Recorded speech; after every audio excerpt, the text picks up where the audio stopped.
बहुत बहुत स्वागत है आप सभी का आपके अपने YouTube channel Shukla study point में। मैं सीएम शुक्ला आप सभी दोस्तों का हार्दिक स्वागत करता हूं। दोस्तों, जब ये एजुकेशन पॉलिसी जो नई ये वाली आई है, यानी कि नई शिक्षा नीति जब से वो लागू हो गई है, तब से आपको बहुत आसानी ये होती है कि आपको जो दूसरी यूनिवर्सिटीज़ के पेपर होते हैं, अगर वो आप देख लें तो आपके जो है यूनिवर्सिटी में वहाँ से प्रश्न आने की संभावना बहुत ज़्यादा रहती है। तो ये एक प्रकार से बहुत बड़ा प्लस पॉइंट आप लोगों के लिए हो सकता है। तो आप लोग ये करेंगे कि जितने भी प्लेलिस्ट में मेरे द्वारा बताए गए जो पेपर है, पेपर डिस्कशन हमने किया है, जैसे कि जिस भी विश्वविद्यालय का पेपर हुआ, तो उसका पेपर हमारे पास बच्चों ने भेजा, तो हमको उसको मतलब कि हमने उसको आपके पास सेंड करने का प्रयास या वीडियो के माध्यम से आपको बताने का प्रयास कि कैसे-कैसे प्रश्न पूछे गए थे। हमने मॉडल पेपर में कौन-कौन से प्रश्न रखे थे, किसको कैसे लिखना था, कौन से प्रश्न को कैसे बयाँ करना था।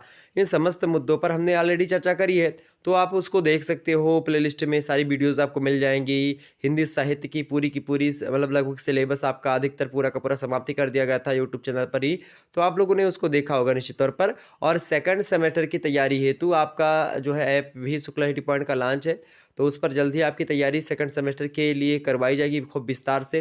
तो आप उसको लेकर के परेशान नहीं होंगे। सेकंड सेमेस्टर की तैयारी बस मतलब बहुत कम समय में आपकी प्रारंभ होने वाली है। अगर आपको सिलेबस नहीं पता तो सिलेबस ऑलरेडी हमने डिस्कस कर दिया है आज के 2-3 दिन पहले। आप उसको देख लीजिएगा। अन्य सब्जेक्ट के सिलेबस भी जल्द ही आपके समक्ष डिस्कस कर दिया जाएगा।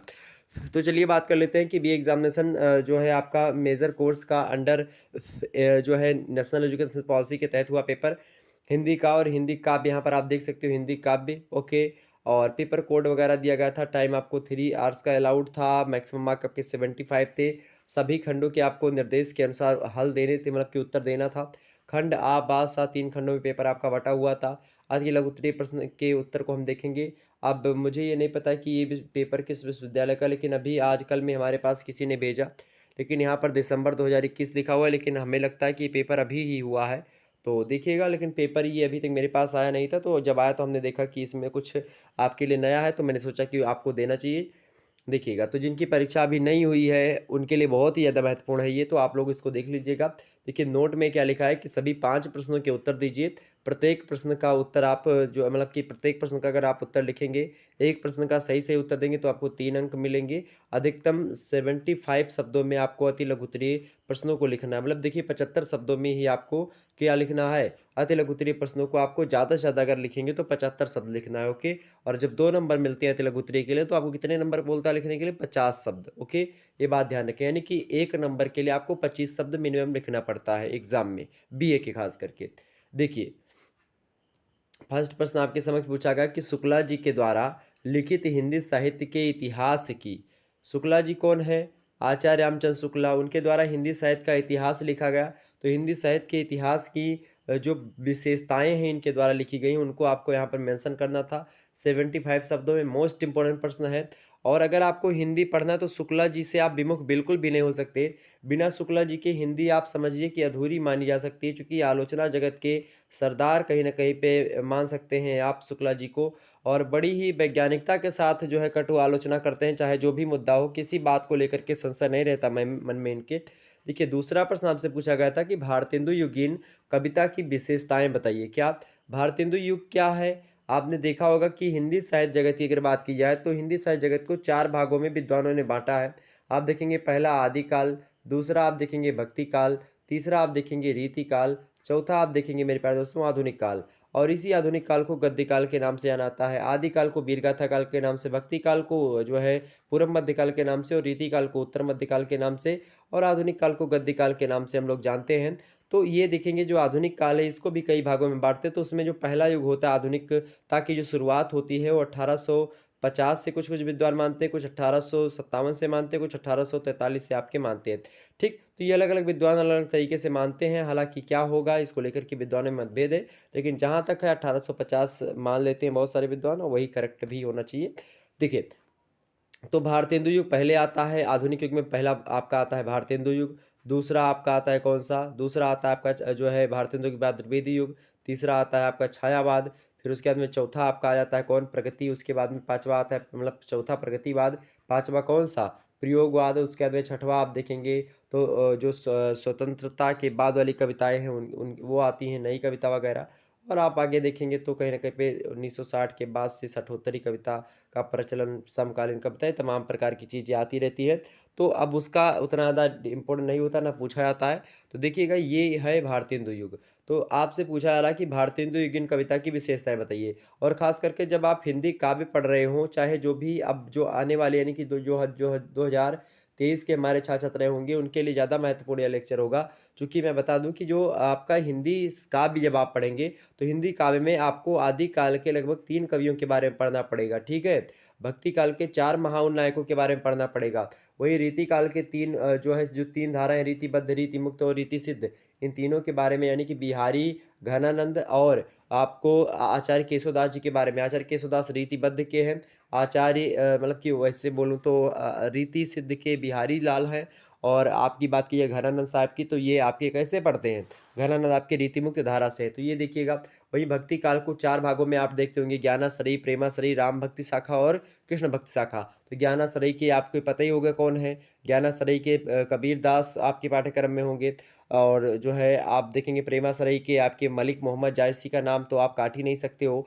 वहीं बात की जाए अगर कृष्ण भक्त शाखा की, तो सूरदास जी का नाम अग्रगण्य है, उनको आप सबसे पहले लेना पसंद करेंगे। और वही जब बात की जाती है राम भक्ति शाखा की, तो राम भक्ति शाखा के प्रबल उन्नायक और हिंदी साहित्य के समन्वयात्मक कवि तुलसीदास जी का नाम तो आप कभी भूल ही नहीं सकते हो।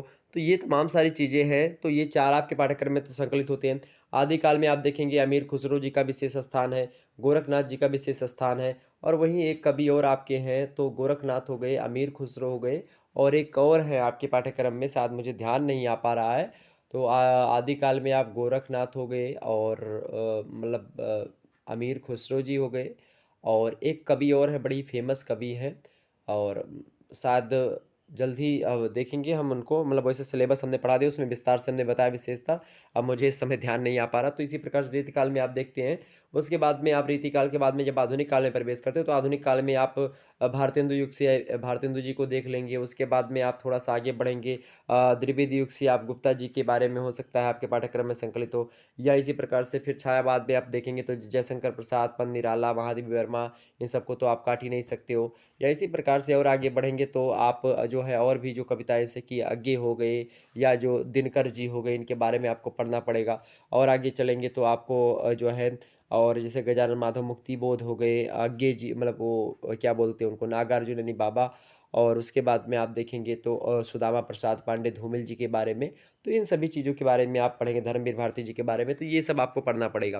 तो निश्चित तौर पर आपको जो है हर एक काल की, हर एक हिंदी साहित्य के इतिहास में जितने भी हिंदी काव्य के जो काल विभाजन है, उसमें हर एक काल के एक-एक कवियों के बारे में आपको देखना पड़ेगा। तो निश्चित तौर पर पूरा का पूरा सिलेबस मतलब कि पूरा का पूरा काव्य कहीं न कहीं पे आपको उसका सामान्य परिचय मिल जाएगा।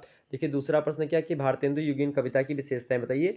और ये विशेषताएँ हमने एक वीडियो में ऑलरेडी आपको हर एक जो है युग की हिंदी साहित्य का जितना भी काल रहा है, उसकी हर एक विशेषताओं को, उसके प्रमुख कवि की और उनकी प्रमुख रचनाओं के बारे में आपको बता दिया है। महासंग्राम वीडियो में देख लीजिएगा। अगला प्रश्न है भक्तिकालीन जो कृष्ण भक्ति धारा है, उसकी विशेषताएँ आपको बतानी थी। सूरदास और नायक हैं इसके।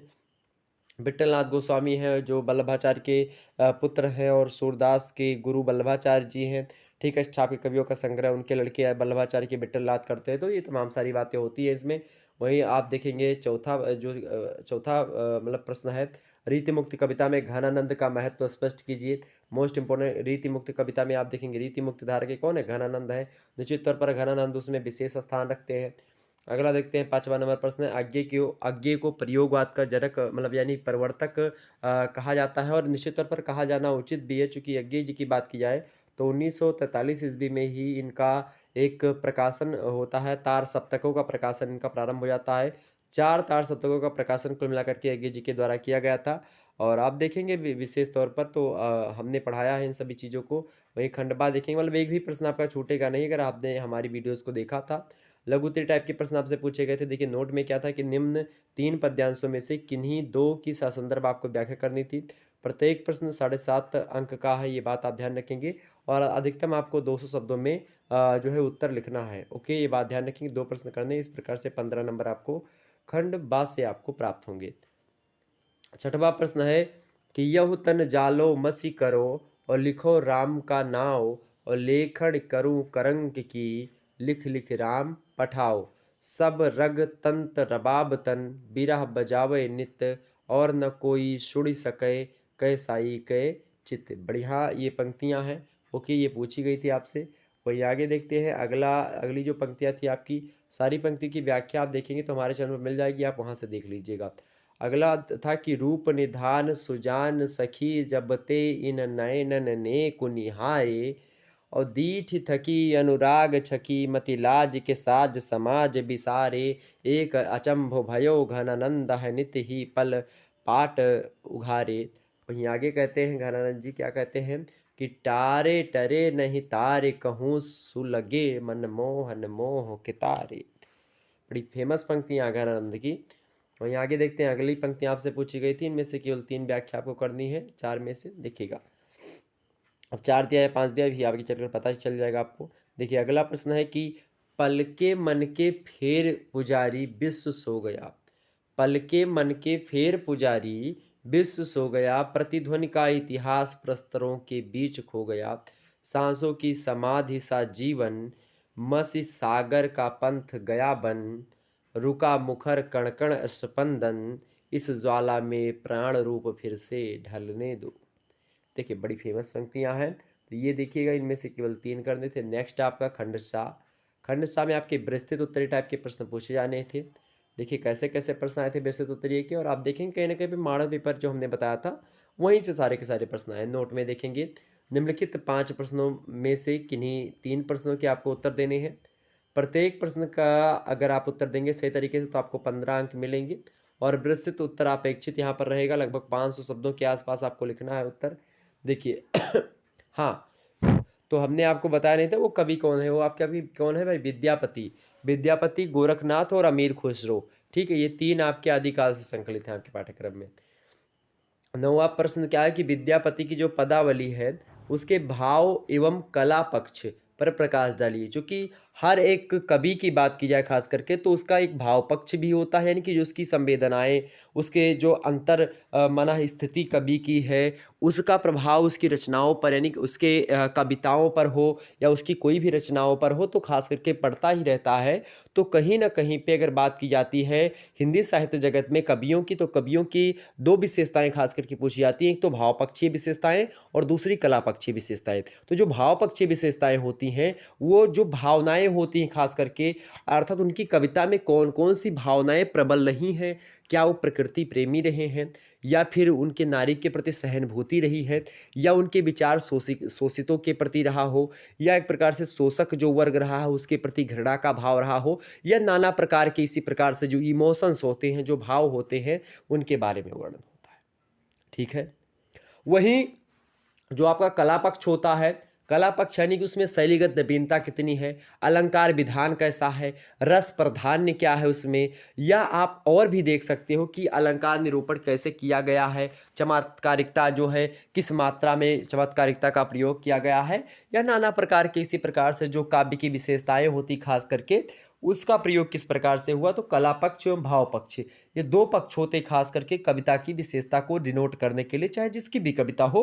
तो खास करके हम ये अगर इन 2 पक्षों को हर एक कवि के पढ़ ले, निश्चित तौर पर आप कोई भी परीक्षा, चाहे एमए में है, चाहे आप आगे चल करके जो है BA second semester, third semester, fourth, fifth, six, इन सभी में जाएंगे तो सभी में यही चीज़ लागू होगा, और कहीं ना कहीं पे आप पढ़ेंगे आगे चल करके और भी आपको मिलेगा इन सब चीज़ों को। ओके, तो ये अच्छा था, इसके बारे में हमने आपको बता भी रखा है। आगे देखिएगा 10वां प्रश्न आपके समक्ष है। देखिए बहुत अच्छा प्रश्न है, और मान करके चलिए हमने बताया था कि ये प्रश्न सार्वभौमिक प्रश्न है। This is a universal question of Hindi साहित्य, चाहे वो सेकंड ईयर हो, चाहे थर्ड ईयर हो, या चाहे फर्स्ट सेमेस्टर हो, या फिर कोई भी सेमेस्टर आपका हो, या एमए वगैरह आप कर रहे हैं। तो हिंदी साहित्य की जब भी बात होती है और बात की जाए भक्ति काल की, या फिर बात की जाती है हिंदी साहित्य की, अगर उसमें आपको काव्य के बारे में पूछा था तो काव्य में आप भक्ति काल को कहीं ना कहीं पे इग्नोर नहीं कर सकते हो, भक्ति काल को आपको पढ़ना ही पड़ेगा किसी न किसी हालत में। तो ये आप मान के चलिए अगर भक्ति काल को हिंदी साहित्य जगत से हटा दिया जाए तो हिंदी साहित्य एक प्रकार से क्षीण लगेगा, या एक प्रकार से बहुत ज़्यादा एक प्रकार से उनमें समझिए कि आत्मा निकल गई। और ये इसी को लेकर के भक्ति काल हिंदी साहित्य का स्वर्णकाल कहा जाता है, विभिन्न विद्वानों ने भी कहा है। तो इजाज गिरेसन ने भी कहा है, और श्याम सुंदर जी ने लिखा। तो आप देखेंगे भक्ति काल हिंदी साहित्य का स्वर्ण युग था। इस कथन की समीक्षा आपको करनी है और ऐसे प्रश्न एग्जाम में लगातार पूछे जाते रहे हैं, चाहे कोई भी परीक्षा आपकी हो। तो इस प्रश्न को तो आप तैयार ही कर लो, चाहे आपकी परीक्षा अभी लगी है या नहीं लगी है, कोई भी आगे चल करके आप परीक्षा देंगे तो उसके लिए महत्वपूर्ण होगा। वहीं अगला प्रश्न देखेंगे 11वां नंबर प्रश्न क्या है। ये भी बड़ा अच्छा प्रश्न आ चुका है आपके समक्ष और इस प्रश्न के उत्तर हमने बताया भी था। 11वां प्रश्न है कि निराला के काव्य की प्रगतिवादी चेतना पर विस्तृत निबंध लिखिए। क्या है? निराला यानी कि सूर्यकांत त्रिपाठी निराला की बात कर रहा है। तो निराला के काव्य की प्रगतिवादी चेतना जो इनके काव्य में विद्यमान है, उस पर आपको एक क्या लिखना था? विस्तृत निबंध लिखना था। 500 शब्द लगभग आपके होने चाहिए। तो बड़ी अच्छा प्रश्न था ये एग्जाम पॉइंट ऑफ व्यू से।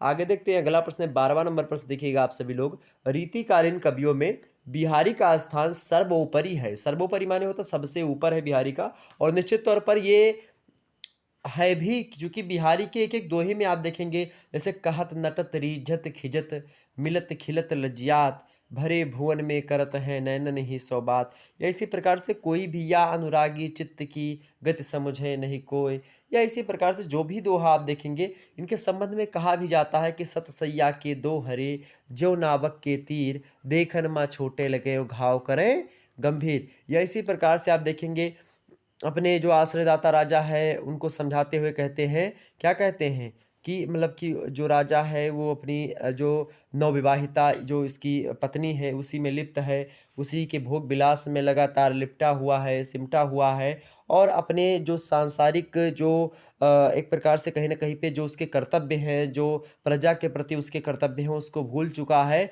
और वो एक प्रकार से मोह माया के जाल में फँस करके और उसी बंधन में जकड़ा हुआ है। और कहा कि अली कली की ही मतलब अली कली ही सौ बंध्यो आगे कौन हवाल। बिहारी लाल ने ऐसा कहा कि इस प्रकार जैसे कि अभी तो कली ही पुष्प हुई थी, यानी कि अभी छोटी ही है आपकी रानी, और जब ये अपनी पूर्ण यौनावस्था को प्राप्त होंगी उस समय आपका क्या हाल होगा, जब अभी कली ही है मतलब कि अभी छोटी ही हैं और इसमें ही आपका ये हाल है। यानी कि भंवरे से तुलना करी कि हे राजन आप भंवरे हो, और जिस प्रकार से भंवरा कली में कली के जो है एक प्रकार से सुगंध के पीछे पड़ जाता है और उसी में फंस जाता है और कली बंद हो जाती है, फिर उसके बाद में जब वो पुष्पित होती है, जब उसकी और ज़्यादा महक प्रकीर्णित होती है वो वातावरण में, तो भंवरा तो मदहोश हो जाएगा ना। जब वो कली के ही पीछे इतना पागल है, दीवाना है, तो जब वो अपने पूर्ण पुष्प को प्राप्त होगा, जो पुष्प होगा, तो सोचिए कि क्या हाल होगी। तो उसी प्रकार से राजन को समझा रहे हैं कबीर कि अली कली ही सौ बंध्यो आगे कौन हवाल। जिस प्रकार से भंवरा कली में बंध जाता है उसी प्रकार से आप बन चुके हो अभी नवविवाहिता। तो ये चीज़ें, तो रीतिकालीन कवियों में बिहारी का स्थान सर्वोपरि है, ये मानने से कोई व्यक्ति इनकार नहीं कर सकता। और इस कथन की आपको साधारण व्याख्या भी यानी कि समीक्षा करनी है उदाहरण के सहित। तो निश्चित तौर पर ये ये प्रश्न बहुत ही अच्छा है और आप बता सकते हो हिंदी साहित्य जगत में बिहारी लाल की बात की जाए तो एकमात्र रचना इनकी है बिहारी सतसई, और उसी के लिए डंका बजा दिया पूरे संसार में। और बता दें तो इनको गागर में सागर भरने का कवि भी कहा जाता है। क्यों कहा जाता है? क्योंकि ये ऐसे कबीर हैं जो कि बहुत कम शब्दों में बहुत ज़्यादा बातें बयां कर देने वाले हैं। एक एक अगर इनके दोहों की व्याख्या अच्छे तरीके से की जाए तो कम से कम ने 3-3 4-4 व्याख्या निकलेगी इनकी एक दोहों की। ओके, 713 दोहे मात्र हैं इनकी बिहारी सतसई में और वही पूरे के पूरे साहित्य जगत में डंका बजाए हुए हैं आज। अगला प्रश्न देखिएगा 13वां नंबर, धर्मवीर भारती की काव्यगत विशेषताएं बताइए। धर्मवीर भारती की काव्यगत विशेषताएं देखिए, एक होती है काव्यगत और एक होती है शिल्पगत। अब देखिए भाव पक्ष कला पक्ष होता है, एक काव्य पक्ष, एक मतलब कि काव्यगत और एक भाव मतलब एक काव्यगत और एक और हमने अभी बोला था, क्या बताया था धर्मवीर भारती, काव्यगत और जो है शिल्पगत। ओके, तो शिल्पगत वही अलंकार वगैरह, काव्यगत यानी कि जो उसमें भाव चीज़ें होती तो वो। तो काव्यगत माने क्या होता है आपका? काव्यगत माने भाव वाली चीज़ें और शिल्पगत वगैरह तो वो। तो ये हो गया आपका कहीं ना कहीं पे धर्मवीर भारती जी को लेकर के। तो इस प्रकार से आपका पेपर ये संपन्न होता है। फिर मिलेंगे हम इसी प्रकार से किसी अन्य वीडियो के साथ। तब तक के लिए आप सभी को बहुत बहुत धन्यवाद और इसी प्रकार से अपने शुक्ला स्टडी पॉइंट चैनल पे बने रहें और अपना प्यार दुलार हमेशा बरसाते रहें और यही आशा भी रहेगी। और निश्चित तौर पर आपके सारी बातें अगर आप लोग नहीं देखे हैं तो आप देख लीजिएगा, प्लेलिस्ट में हमारी सारी वीडियोस पड़ी हुई हैं, सारे कविताओं की व्याख्या, कुछ कविताएं बची हुई हैं बाकी, मतलब 4-5-6 कविताएं होंगी, बाकी सभी कविताओं की व्याख्या हमने कर दी है।